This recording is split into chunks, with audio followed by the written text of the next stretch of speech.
డబ్బులు లెక్కేసుకోవడం తప్పు కదమ్మా. కొడుకు మీద పెట్టి డబ్బులు లెక్కేసుకోవడం తప్పు. అమ్మ ఎక్కడుంది?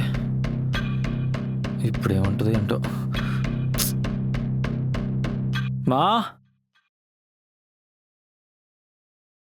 మా